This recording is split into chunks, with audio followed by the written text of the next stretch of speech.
Welcome back to the Gridiron Grind with Andrew and Lance. Today, we're going to pick our team's schedules. That's a win, that's a loss, that kind of thing. See where we end up. See if we're being extra, drinking that Kool-Aid or a little conservative on our first try. We'll probably do it a couple times just to have some fun. But first, looks like Lance, you're at another different location. You're a man of many backgrounds. Just uh just traveling to visit family. Yeah. So yeah. Yep. I hope everyone had an amazing Memorial Day weekend. Mine was nice, restful. Had a few days off, spent time with the family. So I hope everyone enjoyed it and everyone stayed safe. Yeah, man. Yeah. One thing that my in-laws do that I really like is not that you shouldn't focus on those that served and thanking them and being grateful to them, but Right. they actually take the time to go visit everyone that they've lost. Mm, Which I think is awesome hmm to take the time to remember everybody that, family members, friends. So that's been something that they do that's really cool. They'll go decorate the graves and yeah, it's awesome. Yeah, that is a really good tradition for sure. Yeah, that's why it's called Memorial Day, so you can, remember those, have their memories. So yeah, I like that. Yeah, yeah. So, but excited to do picks for the schedule. That'll be good. Yeah, Absolutely. Absolutely. There's no seamless transition from remembering those we lost to looking into the future with football games, but it's a transition we must make because this is what we do. So where do we want to begin? Do we want to begin on the Eagles side or the Vikings side? I will let you choose. um, let's start with you guys. There's Okay.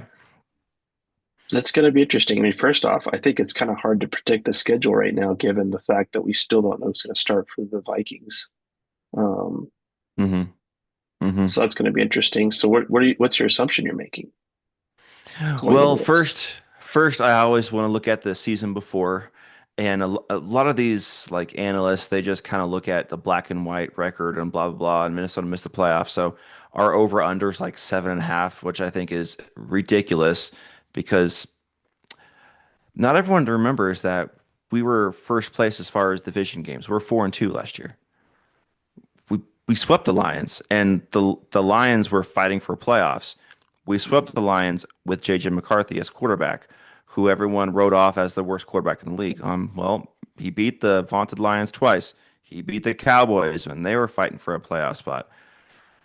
We were 9-8, that short of a playoff spot with bottom five quarterback play overall between everyone on the team, between J.J. McCarthy, Carson Wentz, Max Brosmer. We are one kickoff return from sweeping the Bears. And let's not forget when we played you guys, Carson Wentz started out the game with a pick six. So he threw a pick six, and Jalen Hurts threw two bombs against us, and we lost by one score. Now, everyone's kind of writing Minnesota off, and I kind of want to adjust that narrative a little bit because we got better in the offseason. Our defense got younger, more athletic. And then how can we not have better quarterback play than last year? If it's JJ McCarthy, he'll be improved from last year. If Kyler Murray wins this competition, then he'll be better than JJ McCarthy was last year. And both of them are injury prone, so I think they're both going to stay on the team, and I think they're both going to be improved from what we had a year ago as far as our quarterback room. Because I can admit it was bad. JJ McCarthy wasn't great, which I didn't expect him to be like elite year one. He had some flashes. He also had flashes of what are you doing kind of thing. But I think both will be better than what we had. Our defense is younger. I'm not saying it's better. Losing guys like Renard is never better for you, but it's younger, it's more athletic. So they'll make some mistakes as far as experience goes, but then they'll make some plays that older veterans can't make. And most likely being younger, they'll have a better chance at being healthier. So we'll see how that goes. And last year on paper, our schedule was more difficult than this year's schedule, as far as like win-loss records from the year before. So all that is kind of in our favor. And we have more home games than away games. One of our away games is a neutral site game, which we'll get to. And we end our season, I think like out of our last 6 games, there are 4 home games and 1 neutral site game. So it's last 8 games. We have 5 home games, 1 neutral site game, only 2 true away games, and one of them's at the Jets. So I think our schedule is pretty it's pretty positive on our end. So looking at it, going off week one, going against the Packers, really good team. I have respect for them, but they are going to be missing Tucker Kraft. They are missing Micah Parsons, and it's at Minnesota. That's advantage Minnesota. I'm chalking that as a W. If this was a healthy Green Bay team, that's probably a loss.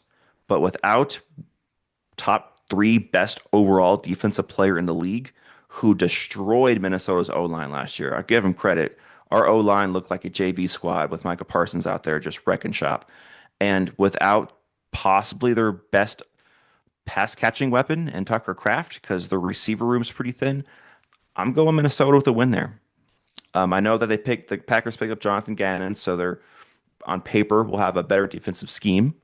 On paper, we'll see, but I don't know. I think that's a win, and this is gonna be this is gonna sound like kind of purple Kool-Aid in a way, but honestly, I'm being a little conservative on this, and you'll see coming up. So week 2 at the Bears.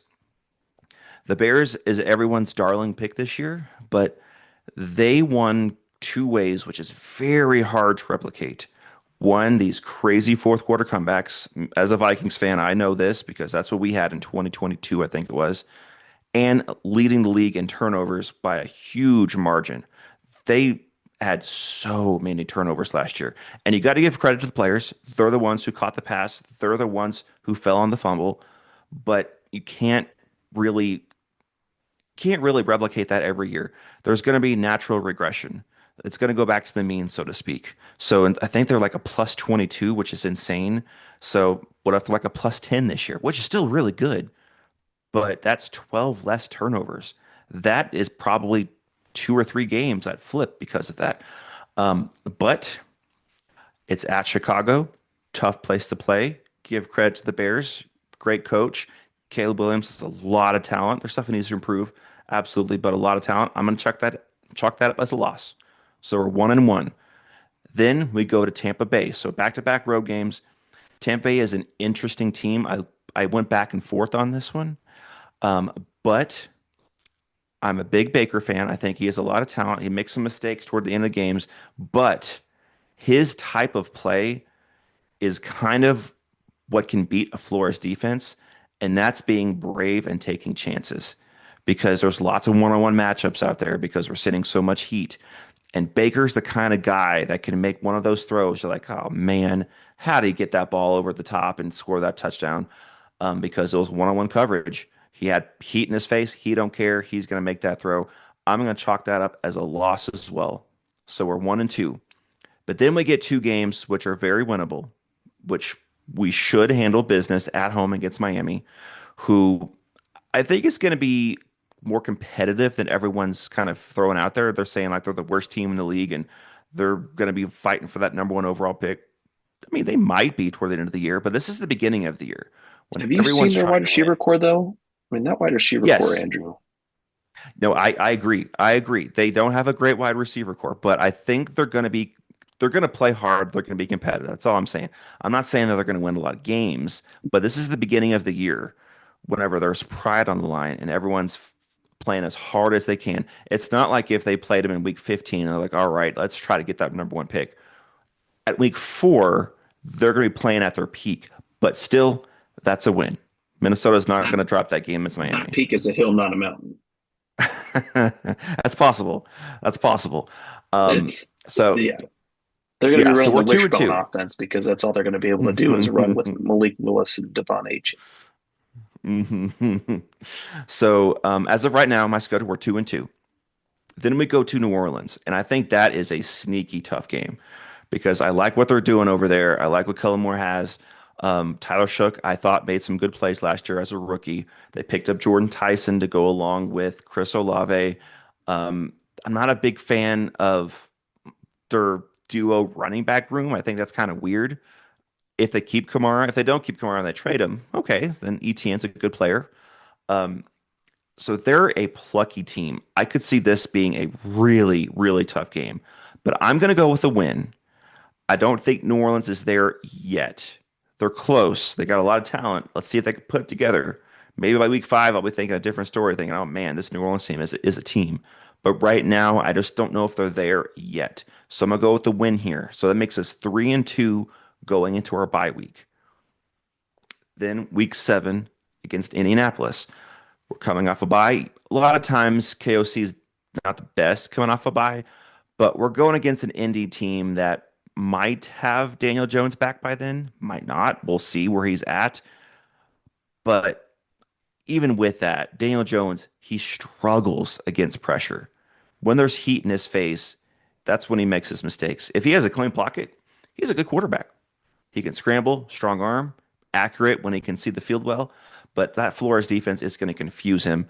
That's going to be a win. So we're going to be 4-2 now. Start off I mean, one for and for two. the record, you guys have a great bye record under Kevin O'Connell. You're 3-1. I mean, yeah, the Eagles game was brutal last year, but Well, maybe you I'm know thinking about the Thursday night mini bye because we played that like is a Lions probably and the true. Rams, and we all time it was a loss every single time. So that's probably more what I'm thinking about with that little mini bye. But yeah, I think we're going to handle Indy. I don't I don't think they're as complete of a team as they looked like last year. And I'm not afraid of Daniel Jones because we're going to bring that heat, and he doesn't really do well against pressure, as opposed to Baker in week 3, who excels when there's pressure. That's why that's a loss, and this is a win. Then week 8 at Detroit. Like I said, last year we swept them, but I'm not going to do that. I'm going to be conservative. Detroit, I still think is a good team, and if I look at what I did, I believe I had them winning the division because they have the like fourth easiest schedule in the whole league this year, and they're still a well put together team. I just don't think they're on the elite level that everyone's kind of crowning them right now because I Hmm. think that Dave Montgomery to Pacheco, that's a drop, and their defense didn't really improve and their O line didn't really improve. That was their two biggest weaknesses. Was their O line couldn't protect Goff well enough, and their defense gave up too many big plays. I don't know if that's improved enough to really say that they're going to be a much better team, but I still think they're a good team that has a good chance to win the division. So I'll chalk this up as a loss. So that's 4-3 right now. Then Monday Night Football against Buffalo. That's going to be tough. That's going to be tough. I think this is going to be a really, really fun competitive game back and forth. I'm not going to say it's like the last time we played Buffalo when we came back from like 27-10 down and Justin Jefferson had the catch of the decade, but I think it's going to be really competitive, really fun. I'm going to chalk that up as a loss though. I have Buffalo as one of the top 3 teams in this league. I'll say that's a loss. So now we're 4-4. Then we travel to Green Bay in week 10. That's going to be they're going to be most likely be healthy then. Micah Parsons, Tucker Kraft, they're going to be back. It's at Lambeau. It's in November, so it's probably a little cold. I don't think it's going to be like detrimental cold, but I think it's going to be cold. So I'll chalk that up as another loss. So that's 4-6 right now. Am I correct in that? Or 4-5? 1-6. 4-6. Okay. And now we get in to what I think is advantage Minnesota going the rest of the way. And I'll tell you why. So then we travel to Mexico City against the 49ers. We avoid going to San Francisco, which they have a great home field advantage, and we avoid that electric substation so we can avoid any crazy injuries. And San Francisco actually has to travel further, I think, than we do, which is crazy to think. But I think they travel further than Minnesota does. I think I heard that. I don't know if that's accurate or not, but that's what I heard is they travel further than we do. This is neutral site. I think Minnesota's going to be up for this game. I think Minnesota gets a surprise, quote unquote, surprise win here. I'm not as high on the 49ers as everyone else is. And they go through crazy fluctuations throughout the year. They have It's true. high season one year. The next season, they have a low year. And Minnesota's kind of the opposite, where higher one year, low year last year we had a low year. So by the pattern, this year should have a pretty decent record. So I'm going to give this as a win. It's going to be a tough, hard-fought game, but I think our defense is going to make enough plays. We'll make sure that McCaffrey, if he's healthy, doesn't beat us. So I'm going to chalk that up as a win. So we're 5-6 now. But this is the difficult game here. Going back home against Atlanta. Atlanta's coming off a bye, and then we're coming off that trip to Mexico City with higher elevation than anywhere in the States. I think that's like a 7,000 or something elevation. So I think this is a schedule loss. Do I think Atlanta's better than us? No. But I think this is a schedule loss right here. I think that we're just going to be exhausted from the trip. Atlanta's going to have a rest advantage being off a bye. I think they get us. I think they get us there. So that's our seventh loss. So that makes it 5-7. Then we're back. Then we're stay home against Carolina. I think we'll handle our business there. We'll get a win. Make sure that we don't have a two-game losing streak at home. So we'll win that game. That makes us 6-7, I believe. Wait, that's week 13. We've had a bye. I think my math is wrong. I'll have to check my sheet over here. But anyway, I think my math is wrong because that was week 13. We've had a bye. So we've only played 12 games. But anyway, I'll look at my sheet. I wrote it all down.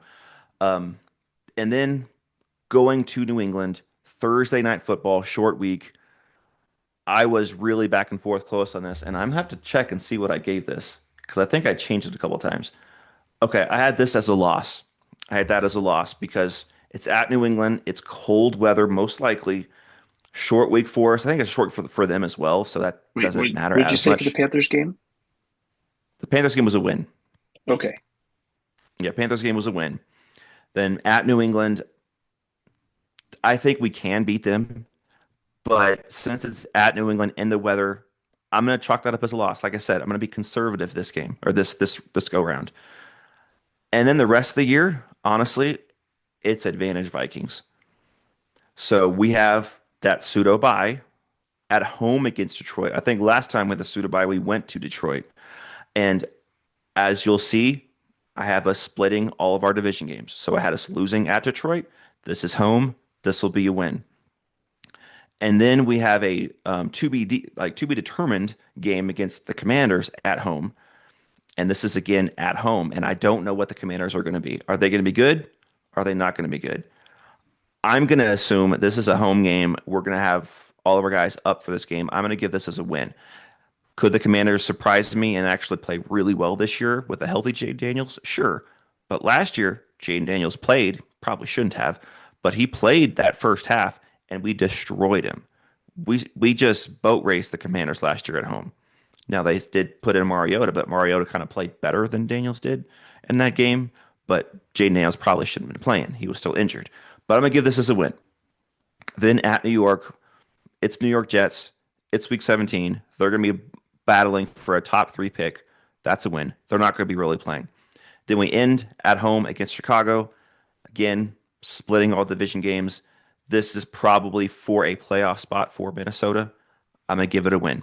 So looking at my thing here, yeah, I'm just making sure I got it all right. Yeah, I had them 10-7. 10-7. So I don't know where my math was wrong, but I had them 10-7, probably sneaking into a wild card spot. And I think I had the Lions like have 11 or 12 wins is what I had. So I had Minnesota the second place in the division. And we'll get into that more later. But 10-7 for Minnesota as my first mock schedule.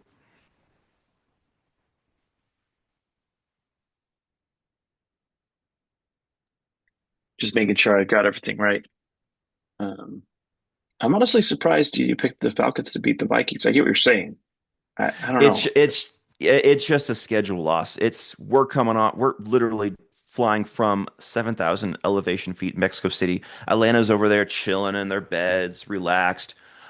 That's just like I said, I was extra conservative. I gave that as a schedule loss. That happens sometimes. There's always a loss on it Agreed. on everyone's schedule that you're like, they lost that game, and I think that's the one.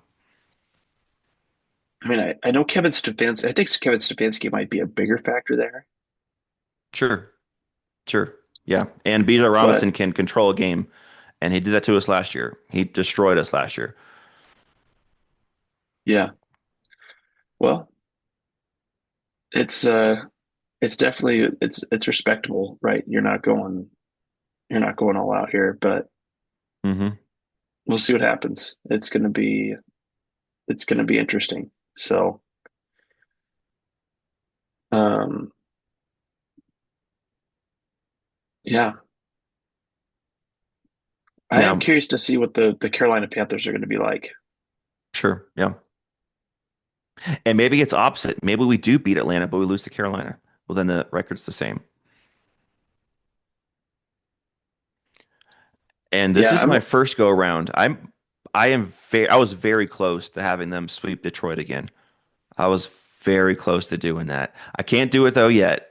Can't do it though yet. But who knows? Maybe my next iteration I will, because everyone seems to forget that Detroit had pretty close to the same roster last year with the Dave Montgomery, and they were everyone's favorite team to make the playoffs and go to Super Bowl run. And we beat them twice, the second time knocking them out of the playoff contention. So just saying. I mean, to be fair though, I mean, your schedule has a huge impact on, like, for example, the Saints are predicted to have the easiest schedule going into this year. Hmm. So I think that that's a sneaky possibility that they might be able to take advantage of the NFC South. Fair. Um, Yeah. Igbuka, I think, could be a big part of the Buccaneers taking a big jump, but Hmm. there's going to be a lot of work that the Buccaneers have to do to be a successful team this year. And people are, brushing over the fact that Bowles and the team had a rough, rocky end of the season. They did not end on great terms. Yeah. That's 100% true. 100% true. So we'll see. I'm not saying they can't. I'm just saying that I think people are a bit too. Yeah, the AFC South is going to be interesting. I mean, NFC South, I should say. It's going to be interesting. I would not be surprised for any team to take that division, any of the four. I would not be surprised. If I had to pick, I probably would still pick Carolina. They won it last year, and I think they got better in the offseason. But I wouldn't be surprised if the Saints won it. Wouldn't be surprised if the Falcons won it somehow. That might be the biggest surprise, but I still wouldn't be like, whoa, what's going on? And then if the Buccaneers got things together, I think the Buccaneers are probably the most talented roster out of the four teams. But like you said, there's some weird stuff going on in the locker room. So yeah, it'll be interesting.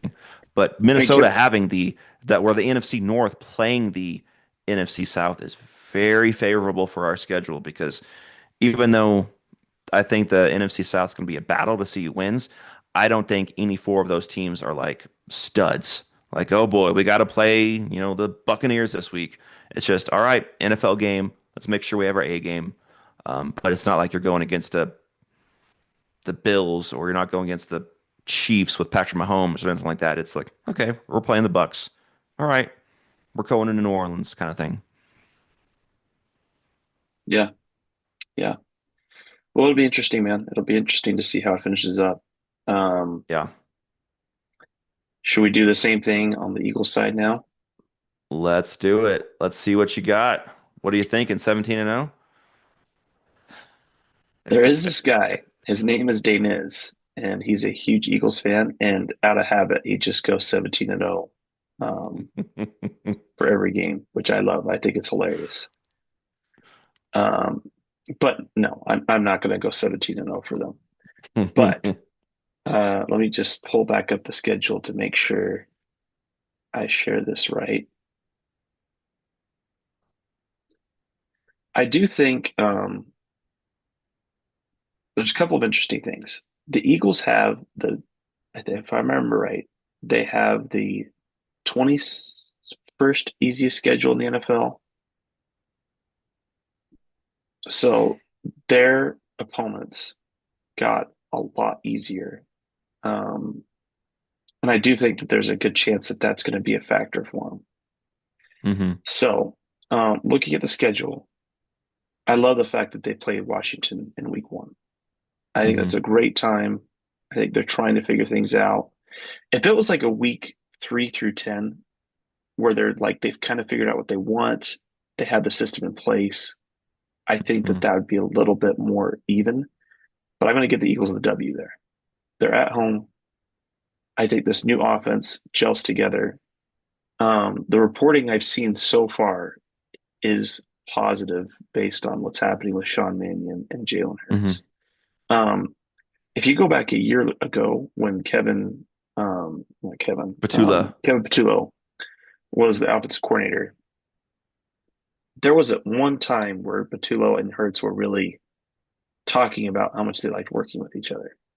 Mm, Um, and it really came back to me the moment that Jalen Hurts made that different cook in the kitchen, therefore different approach. mm, It it did not come off pleasant. It came off the fact that this dude clearly did not pay attention enough to the previous cook and is trying to do things that doesn't make sense. So, all that to say, I expect the Eagles to start off strong. So, definitely going with the W over the Commanders in week one, Titans week two. I'm not super afraid of the Titans. I don't think Dayball is unbeatable. The Eagles always had hmm. Dayball's, but remember when Dayball was in the division. I think that continues against the Titans. The Bears. That will be a tough game, but that 200-yard run stopping game last year, I think, is going to be heavily on the Eagles' mind, and they're going to want revenge. So I'm going to give that a W. The Rams, Nick Sirianni is 4-0 against Sean McVay. Like I So said, you're picking 17-0. I saw it coming. I'm going to pick a loss against the Rams. Um, Okay. I think this is when they finally get their first loss. Um, it's going to be close. By the way, the Eagles and Rams, I think for like the third time in a row, have gotten the early game slot. What a disappointment. That's strange. That is really strange. Yeah.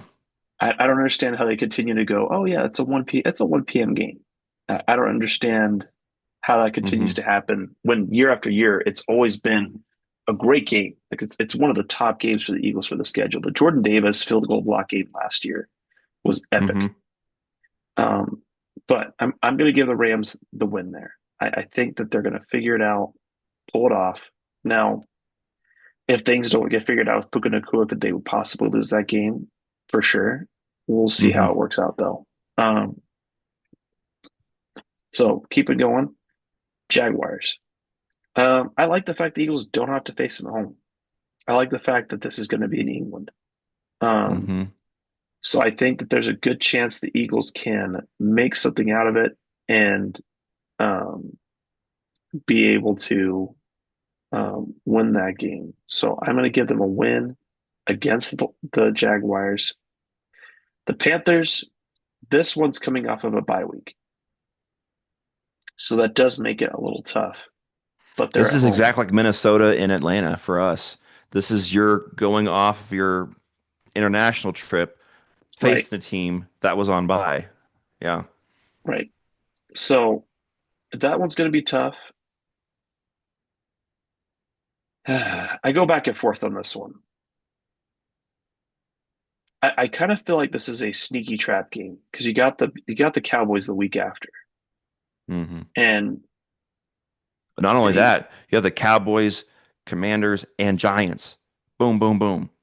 Right yeah, after that game. yeah. So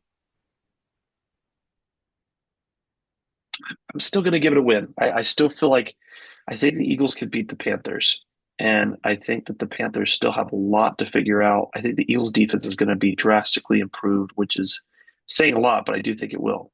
We didn't have a Hmm. star edge rusher. I think Renard's going to come in and fill a really big hole. Um, the Cowboys, the Eagles are at home this time, and I think that's a really important factor. And because they're at home, I'm going to pick them to win. The Commanders game, I'm going to pick a loss here. So right now, Okay. I have the Eagles at 6-2, I think. 6-2. And they're going to beat the Giants. The Steelers, I don't care who's starting. Like, sure, they can have Aaron Rodgers. I just don't see them as a. The Steelers have not beaten the Eagles. Oh, I saw this. It was crazy. Um,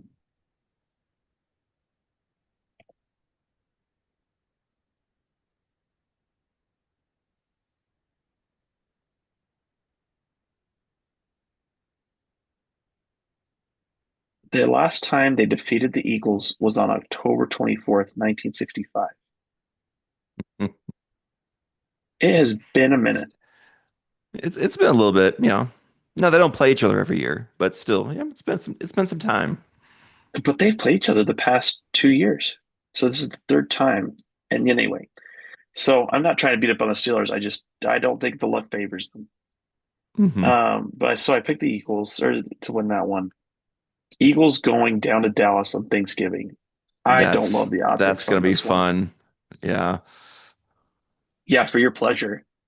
You're No, I was welcome, just saying, NFL. the Thanksgiving games this year are like, as far as on paper, awesome games to watch.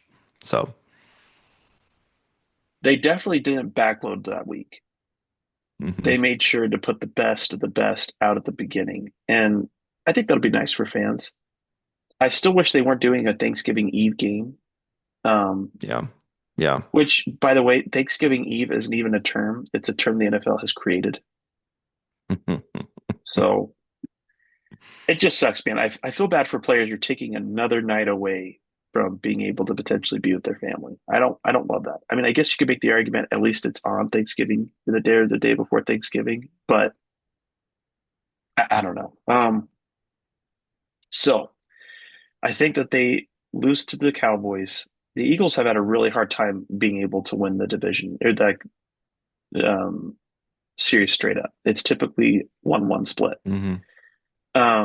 I think that they're going to beat the Cardinals, especially because we are in Manning watch territory at that point. Hmm. That's where their mind's going to firmly be. And Colts, Brissett hasn't even signed yet. So, who's their quarterback going to be this year? they're they're just they're a bit of a duster fire. I mean, that's what happens, you Hmm. know. I said from the very beginning I did not think Jonathan Gannon was going to pan out as a head coach. Head coach. Um, Yeah. I have very bitter feelings about how things ended with um, the Super Bowl run, and I felt like he was distracted, and I think that that Hmm. definitely played into the Eagles losing that game. And here's the thing: I just think you learn a lot about a person in critical moments, and Hmm. if they can't stay locked in for the biggest game of their potential life, because they're never going to potentially play the Super Bowl again, and you lose that, that's not a good sign. So moving forward, Colts Eagles. I don't think the Colts are going to be as good as people think they're going to be. I think Daniel Jones is fine. I think he's okay. I can think against Vic Fangio, he's going to have a really tough game. It's in Philadelphia. I think it favors Philadelphia. So I'm going to go with a win. This is where it gets tricky. Yeah. Um, Back to back elite defenses here. I think they're going to lose one of them. It's just a matter of, okay, who is it going to be? Hmm. Now, luckily, you have a Saturday to Thursday, not a Sunday to Thursday. So there's one day extra rest. Yeah. Um, I envision that the loss is going to be against the Seahawks. Okay. Um, CJ Stroud is not Hmm. playing great. We'll see if he turns a corner. We'll see if he becomes something more. But it's a really tough matchup to go to Philadelphia on Christmas Eve, the true Eve, by the way. That has always been Christmas Eve. But Hmm. I like that matchup, so I'm going to give a loss to the Eagles against the Seahawks. By the way, the Eagles haven't beat the Seahawks since 2008, so we are struggling. We'll see if that becomes a change of pace, but I'm going to give Hmm. that a loss. Win against the Texans. 49ers, I think by that point will be so banged up and It's possible. beaten down. I'm going to give that a win to the Eagles. And then at that point, it's okay, what's left? I don't know. Will that Giants game matter? Will it not? I just don't know. But at the time being, I'll say that they're still playing for something and give them a win, but with the caveat that that could end up being a nothing burger game. So Hmm. let me make sure here. So, I think that's 13-4. yep. And I feel pretty good about that. I think that that's realistic in the sense we're not going to go undefeated. We have losses in Hmm. here. That's for sure. I do think they're going to go 4-2 in the division. they're not going to take it outright with a 6-0 record. I just think divisional games are too tough for that. The Eagles Hmm. also have a little bit of things they got to work on and tough matchups being a Thursday night game or not Thursday night, but a Thursday Thanksgiving game in Dallas. It's going to be tough. Hmm. So, but yeah, we'll see what happens. It should be a fun schedule, but I'm excited to see how Philly does this year. Yeah. Yeah. It'll be really interesting. I think the one game, like you said, the trappish game is that Carolina game because rest is legit a thing. And last year, I think Minnesota had like a net negative rest advantage of like 6 or 7 in that range as far as days compared to the teams they played. This year, we're like at a +4 or 5. So that's really big advantage. And for this specific game for the Eagles, they have a huge rest disadvantage. So on paper, Eagles, Carolina, big difference, but the rest is what makes it a close game. So that's a coin flip game in my opinion, just because of traveling from where are you guys traveling from? Is this the London game? Yeah. Is the Jaguars game the London game? So traveling from London back to Philly with barely any time to mentally prepare and go against Carolina, who's had a week to prepare for you guys. That's going to be very interesting. Again, that's why I gave Minnesota a loss to Atlanta because Atlanta's not a great team, but they have a huge advantage of coming off a bye, and we're traveling from Mexico City all the way back to Minneapolis. So those games are just really tough to truly get yourself ready for. But you guys are a much better team than Carolina. So I get why you would pick a dub in that spot. I mean, I think if it was a different situation, right? If it was a tougher team in that spot, I think that Hmm. would be a problem. And also, they're not going to Carolina. I think that that is a factor. If it was going Hmm. to be a game in Carolina afterwards, I think that would be very, very tough. I'm curious. I don't know if there is any um, international game, and then the very next week it's an away game. I think the league probably does every team a favor because a lot of times they ask the team, "Do you want your bye right after your international game?" And sometimes the team says yes. But I'm assuming if the team says no, that the NFL gives them a home game after that. That would make sense in my opinion. And for the Eagles and Vikings, that happened. I don't know if that happens everywhere, but that would make sense. I do think that it's interesting that no team got a bye after their international trip this Yeah, year. That that's was one and thing I believe every team has that choice. So I think every team said no then, which is interesting. well, I think it's hard because most of those international games are earlier in the year, and Yeah, that's hard. It's hard to get if you get rest too early, it makes it harder on your back half of the schedule. yeah, and Minnesota has another early bye this year at week 6. Not a fan of that, but it is what it is. So early. And hey, the little reckless speculation. Maybe that week 6 bye, we're looking at a quarterback room and saying, "Hey, maybe we got to make a quarterback change." Who knows? We'll see. Like if we don't start off 3-2, if we're like 1-4 or something awful, I can almost guarantee you there's going to be a quarterback change out of that bye. Whoever it is, I whoever wins the job, whoever loses the job, however that goes. If we're 1-4 or something awful, there'll be a quarterback change. But I don't think we will. I think 3-2 is what we should be. I just hope that they give McCarthy a legitimate chance. That's what I'm hoping for. From all reports on every side, Pelissero, from the coaching staff, from the players going on podcasts, everyone is saying it is going to be a legitimate competition. So you just sometimes have to believe what you're being told over and over and over again. Could everyone be lying? Sure, but it's just so many different people are Yeah, saying the same story. I just feel like I'm in a situation where I'll believe it when I see it. Yeah. Um, I don't know. I feel like there's a little bit. I've said it before. I feel like there's a bit of an ish of O'Connell blaming McCarthy for the struggles, and I just don't think that's fair. Hmm. I think that it was far more complicated than that, and McCarthy had really good moments last year. that Dallas He Cowboys did. Sunday night game, people look over Hmm. it and brush past it and act like, you know, it wasn't a big deal. It wasn't a big win, but it was a big win. Yeah, You and guys and were like I not, said, McCarthy beating the Lions twice, yeah, not just at home, but at Detroit. That's something. yeah, yeah.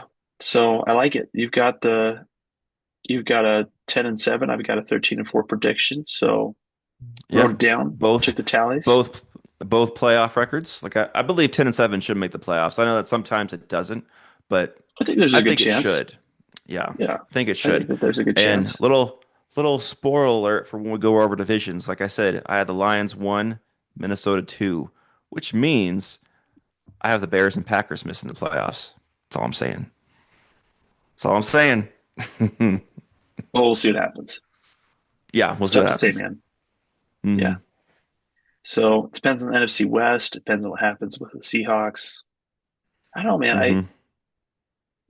I'm really curious to see how the Seahawks look. I think people are underestimating how big that Kenneth Walker loss is going to be. I know we were on different sides on the price thing, but Yeah, it could end up looking like a bigger loss.